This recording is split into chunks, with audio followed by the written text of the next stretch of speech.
Shalom saudaraku.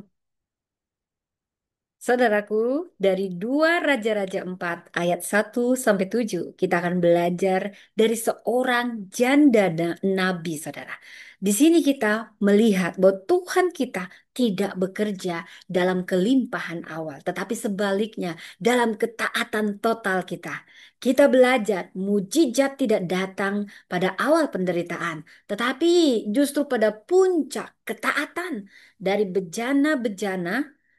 Maka janda nabi ini dapat bukan hanya melunasi utang, tetapi dia punya masa depan yang cerah, dia dan anak-anaknya. Karena mujizat Tuhan mengalir saat ketaatan kita dituangkan. Saudara, saya ingin sekali kita membahas lebih dulu latar belakang historis dari 2 Raja-Raja 4 ayat 1 sampai 7. Kisah ini terjadi di masa Israel Utara. Suami sang janda ini yang merupakan salah satu dari anak nabi komunitas profetik yang dipimpin oleh Elisa. Jadi sistem sosial saat itu memungkinkan penagih utang menjadi anak-anak sebagai budak. Kalau ada utang seseorang, maka anaknya bisa jadi budak. Ini berdasarkan Imamat 25 ayat 39. Saudara, ketika saya mengeksegesisnya, maka dari ayat 1 sampai ayat 7 saya akan memberikan struktur naratif dan kronologi dari kisah janda ini. Di mana pertama ada jeritan janda ini kepada Nabi Elisa tentang kisahnya. Di sini ada dialog pengungkapan keterbatasan. Dia hanya punya buli-buli minyak. Kemudian ada instruksi profetik untuk bertindak secara radikal. Dan di sini ada ketaatan dalam tindakan dan manifestasi mujizat. Maka ada solusi dan pemulihan di mana utang dilunasi dan dapat hidup dari sisanya. Masa depan pun cerah. Wow, saya sangat terpukau ketika mengeksegesis ayat per ayat.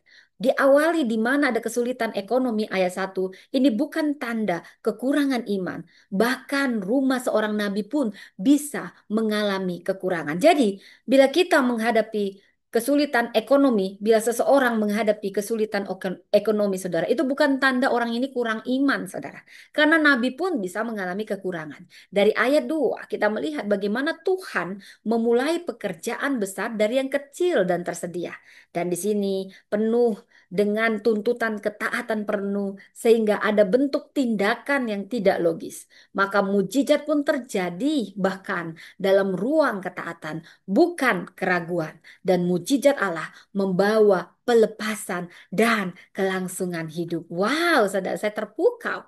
Jadi Allah kita tidak hanya memperhatikan kondisi ekonomi seorang janda, tetapi juga dia memulihkan identitas janda ini sebagai ibu dan pelindung generasi. Saudara, Tuhan memakai apa yang tampak kecil untuk menghasilkan sesuatu yang besar selama ada ketaatan.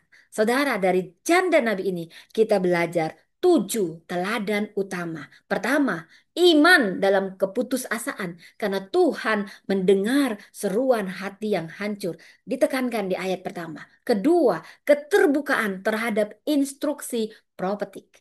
Di ayat 4, iman dimulai dari kesediaan kita mendengar dan melakukan. Ketiga, ketaatan total, saudara. Mujizat tidak datang tanpa tindakan. Dan keempat, ini perlu kerendahan hati untuk meminta pertolongan.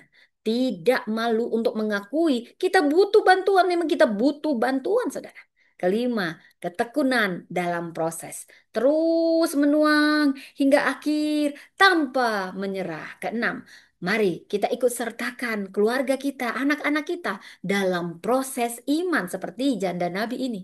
Dia melibatkan anak-anaknya, ditekankan di ayat 5, mewariskan pengalaman iman secara langsung. Dan ketujuh, saudara, mari kita hidup dari hasil mujizat dengan hikmat, dengan manajemen yang baik. Jadi jangan semberaut juga sebagai anak Tuhan. Mari kita mengatur berkat Tuhan untuk kehidupan yang berkelanjutan.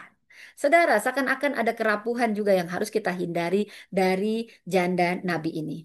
Ya, dia merasa ditinggalkan awalnya. Dia merasa ditinggalkan oleh Tuhan saat suaminya meninggal. Jadi kita perlu menyadari bahwa Tuhan tidak pernah meninggalkan. Dia selalu hadir. Sekalipun orang yang kita sayangi pergi, saudara ya. Yang kedua, dia lebih fokus dan mengandalkan apa yang tidak dia miliki. Dia fokus pada kekurangan di awal. Dan inilah yang bisa membutakan mata siapapun dari potensi yang sebenarnya masih ada. Jangan lihat yang tidak ada, tapi yang masih ada. Dan yang ketiga, awalnya janda ini menutup iman karena pakai logika. Bukankah kita juga semua sering demikian? Mari kita hindari ini karena mujizat seringkali tampak tidak masuk akal memang. Tetapi imanlah yang membuka pintu pemahaman baru, saudara. Jadi, saya bisa memberi banyak judul untuk kisah janda ini, saudara. Minyak ketaatan di tengah kekosongan, bejana terakhir, mujizat terbesar. Tuhan masih menjawab jeritan janda. Janda ya, saudara, ya, jangan yang lain. Jadi, saudara, dari janda Nabi ini gambaran perempuan yang awalnya kehilangan banyak, namun tetap beriman. Dan di tengah ancaman, dia bisa kehilangan anak-anaknya yang akan jadi budak, dan dia datang kepada Tuhan. Tuhan memulai dari apa yang masih ada yang kita miliki, bukan yang tidak ada, bukan dari yang kita harapkan, tetapi dari yang tersedia.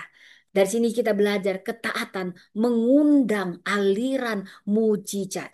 Iman bukan hanya dalam hati, tapi dalam tindakan konkret, bergerak bersama generasi, membawa pemulihan. Anak-anak diajak turut serta iman. Mari kita wariskan bagi keluarga kita. Mari kita menyalakan lilin sekalipun dari satu api kecil, tapi percaya ini bisa menerangi ruangan besar sekalipun gelap, saudara. Faith is not believing God can, but knowing He will when we obey. Saudara, pertanyaannya, apa buli-buli kecilmu seperti buli-buli janda ini? Apapun itu Tuhan bisa pakai. Libatkan keluarga anak-anak dalam proses iman. Taat meski tidak masuk akal. Dan lihat Tuhan bekerja. Mujizat tidak menunggu logika, no, no, no. Tapi ketaatan, ketaatan. Tuhan tidak butuh banyak. Cukup satu buli-buli. Tapi hati yang percaya. Bejana terakhir justru bisa menjadi awal terobosan besar. Tuhan masih mendengar jeritan siapapun. Dan masih ada minyak sebenarnya di rumahmu. Ada yang Tuhan bisa pakai. Ada yang masih tersedia. Karena itu pasti ada jalan keluar di balik ketaatan. Dan saudara, seperti Tuhan memanggil janda nabi, ini nubuatan buat kita semua. Tuhan juga memanggil kita untuk berani menuang dari buli-buli kecil kita, pengalaman hidup kita, air mata, ketaatan kita. Tuhan akan mengalirkan dari situ pengurapan bagi banyak bejana kosong di sekeliling kita. Mungkin orang-orang terpinggirkan yang hampir menyerah. Jangan pandang kecilnya permulaanmu, sebab kata Tuhan, Tuhan akan melipat gandakan pengaruhmu karena ketaatanmu. Apapun pelayananmu, saudara, ada ruang mujizat.